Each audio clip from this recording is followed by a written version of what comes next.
Dokter Yohan, halo dok, apa kabar dok? Apa kabar? Naik. Wah mantap ini. Keren mobil lo deh. Apa? Keren mobil. Rumah sakit Premier Bintaro Wih. yang keren. Kita lagi kerja sama dok soalnya sama BMW. Ini X5. Keren banget ya kan. Lu lihat ke belakang dulu, mau lihat ke belakang dulu. Udah. Oke dok, nih sekalian nih mumpung kita lagi ketemu, gua ajak jalan, gua mau nanya-nanya beberapa hal seputar ya kecanduan. Oke. Oke? Ya. Kita berangkat? Ya. Gas. Pakai dulu sabuknya biar aman. Dok, Oi. bengong banget. Ini mentang-mentang lagi di BMW Enak X5 banget ini kan. mobil ini, Ger. Itulah Rumah Sakit Premier Bintaro lagi kerja sama BMW nih, ya kan. Ini kita lagi di BMW X5. Akselerasinya kenceng 3000-an cc, Dok. Asik. Iya kan. Dokter kalau duduk di belakang tuh anti pegel, bisa recline dia. Kalau gua buru-buru langsung cepet nyampe dong. ngebut, Asik. iya kan. Tapi ngebut yang hati-hati jelas, iya kan. Sabuk pengaman udah pakai? Udah dong. Ini soalnya welcome back nih dok. Ini yang pertama kali nih dokter nih. Hey. Kita ngobrol di dalam Perdana ya? mobil perdana, ya kan. Oke. Nah dok, kita selain jalan-jalan nih, kita sambil ngobrol-ngobrol lah, santai aja. Orang itu kecanduan ya dok, katanya kecanduan teh, kecanduan kopi, kecanduan soda, minuman gitu kan. Itu sebenarnya apa yang membuat mereka tuh bisa dibilang kecanduan gitu dok? Iya, memang 3 minuman itu memang bikin kecanduan tuh. Kenapa? Karena dia memberikan brand reward, Ger. Oke. Brand reward itu artinya kalau kita habis minum itu, kita kayak dapat perasaan tenang gitu loh. Oh iya? Iya, karena dia Oh. mengeluarkan hormon, happy hormon yang namanya dopamin di Oh, otak. oke. Jadi sama tuh kondisinya, apakah itu kopi, teh, sama soda. Kalau kopi sama teh, gara-gara kafeinnya itu, kandungan Oke. kafeinnya bikin rasanya tenang. Jadi ada efek yang membuat kita pengen lagi gitu. Oke. Nah sementara kalau dari soda, biasanya karena gulanya. Karena gulanya. Karena kandungan Oke, gula yang ada oke. di minuman bersoda, Oke. gitu. Jadi itu juga sama, dia akan mengeluarkan dopamin itu sehingga setelah dopaminnya mulai turun lagi, kita jadi pengen lagi. Oh gitu. Oh, nah, ntar dulu. Tapi soda kan yang asli soda yang pure itu nggak bergula gitu. Berarti soda yang udah dalam bentuk kemasan yang Sudah dapat ya, sudah gitu dalam ya. kemasan. Oke. Tapi dok, apa namanya untuk yang kecanduan ini sebenarnya apa dampaknya nih kalau mereka nih minum berlebihan, bisa dibilang kayak gitu? Oke. Jadi kelebihan apa sih dampaknya kalau Iya. kelebihan kopi, Yes. teh sama soda? Iya. Nah, sebenarnya kan si kopi ini merupakan salah satu minuman yang sehat, Ger. Oke. Karena dia mengandung antioksidan. Ya. Jadi kopi sendiri itu ada kandungan kafeinnya. Kemudian ada kafestol namanya, kafeol gitu ya. Nah, mereka itu adalah antioksidan. Antioksidan itu adalah antioksidan itu adalah anti radikal bebas. Oke. Nah, kenapa sih kita harus banget memenuhi kebutuhan anti radikal bebas kita? Karena kita banyak terkena paparan radikal bebas di luar. Oke. Contohnya ultraviolet. Nah, itu juga salah satu radikal bebas Iya. tuh. Orang-orang yang sering activity outdoor atau misalnya kerja di lapangan gitu ya. Atau kerja lapangan. Iya. Maka dia banyak terkena paparan ultraviolet. Nah, itu akan meningkatkan oksidan di tubuhnya. Apalagi di sini ya dok, Indonesia ya. Iya benar. Iya. Oke. Kemudian ada lagi kalau kita kecenderungan makan makanan berlemak dan berminyak atau misalnya kondisinya obesitas, itu juga radikal bebas meningkat tuh di tubuh kita. Oke.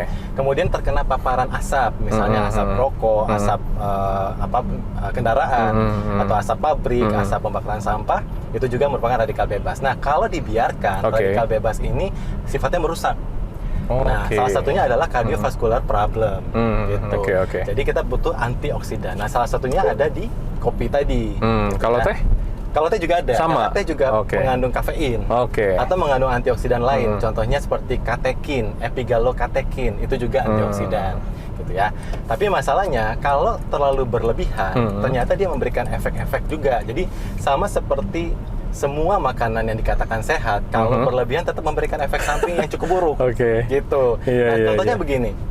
Salah satunya adalah risiko osteoporosisnya meningkat. Kalau kita Ini konsumsi apa nih? kopi. Oh kopi. Oke. Jadi kalau kita kelebihan minum kopi, maka risiko osteoporosisnya meningkat. Oke. Ya, karena salah satu masalah dari kafein itu adalah dalam jumlah banyak dia dapat menghambat penyerapan kalsium. Oh gitu. Oke. Kemudian oke. yang kedua, yang mungkin paling sering dirasakan orang-orang gitu ya, kalau kelebihan minum kopi biasanya berdebar-debar. Iya. Gitu ya. Kemudian tensinya mulai meningkat Mah. ya. Atau sakit mah, betul. Oke. Jadi karena sifat kopi tersebut iritan gitu ya, untuk orang-orang yang memang sudah punya penyakit mah, dia sering kambuh tuh mahnya jadinya gara-gara minum kopi. Kemudian yang lain adalah meningkatkan rasa kecemasan atau anxiety. Kalau berlebihan ya. Berlebihan minum kopi. Baik. Nah, ini memang variasi dari genetik masing-masing orang. Ada yang memang punya kerentanan seperti ini, ada juga yang enggak.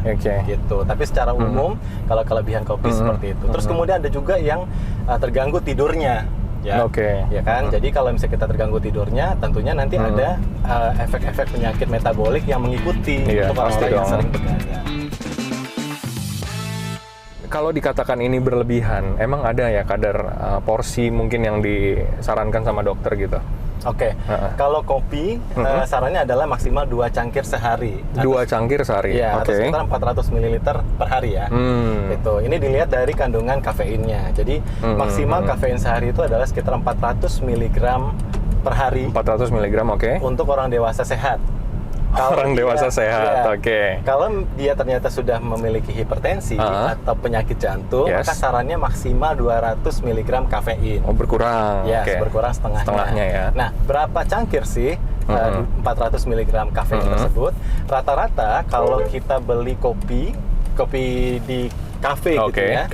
Biasanya sekitar dalam 200 ml itu sudah mengandung sekitar 100 mg kafein. 100, mg kafein. Jadi anggaplah 2 cup itu sudah memenuhi 400 mg kafein tadi. Nah, kalau yang untuk kopi sachet biasanya lebih rendah. Biasanya 1 sachet itu hanya mengandung 100 mg kafein saja. Kopi teh lebih rendah lagi kafeinnya tuh. Jadi kalau 200 ml teh itu paling cuma 50 mg kafein aja. Nah, gimana caranya supaya kita bisa minum kopi lebih sehat, gitu ya? Nah, memang perlu untuk pengolahannya lebih sederhana. Misalnya, lu minum kopi cuma campur gula, 1 sendok teh, itu aja udah cukup. Kalau misalnya punya habit beli kopi kekinian yang isinya udah ditambahin whipped cream, atau creamer, dikasih brown sugar, apalagi tambah boba gitu ya. Nah, maka tambahan-tambahan tadi sudah mengalahkan benefit dari antioksidan kopinya itu sendiri. Kalah tuh ya? Gitu. Iya. Tadinya kita pengen minum kopi supaya lebih sehat, ternyata jatuhnya malah memberikan faktor-faktor risiko yang meningkat lainnya. Belum lagi di kafe-kafe kan ada side dish-nya tuh, biasanya kan? Iya, dan biasanya kan yang nanti meningkat adalah kolesterol dan gula darah. Kalau soda sendiri, Dok? Nah, kalau soda yang kita omongan sekarang adalah soda yang sudah dalam kemasan ya, yang sudah dijual bebas. Udah ada gulanya. Iya. Nah, jadi kita concernnya memang ke arah gulanya itu. Karena 1 botol minuman bersoda itu bisa sampai 16 gram, Ger. 16 gram itu berapa sendok makan tuh kurang lebih tuh? Nah, kalau 1 sendok sekitar 16 gram ya. 16 gram itu sekitar 1 sendok makan. 1 sendok makan, ya, itu kayak kita punya gula tuh ya. Kayak kita makan, luar biasa. 1 sendok makan gula sekitar 15 gram tuh ya. Gitu. Nah, sementara kebutuhan maksimal gula tambahan yang disarankan oleh WHO untuk orang dewasa adalah sekitar 35 gram saja. Jadi kalau lu udah minum 1 botol soda kemasan, maka sudah memenuhi atau mengambil setengah dari jatah gula tambahan satu harian. Jadi sering kelebihan tuh. Nah, gimana kalau kelebihan? Diabetes deh. Udah gitu, udah minum soda, cemilannya martabak. Nah, ya.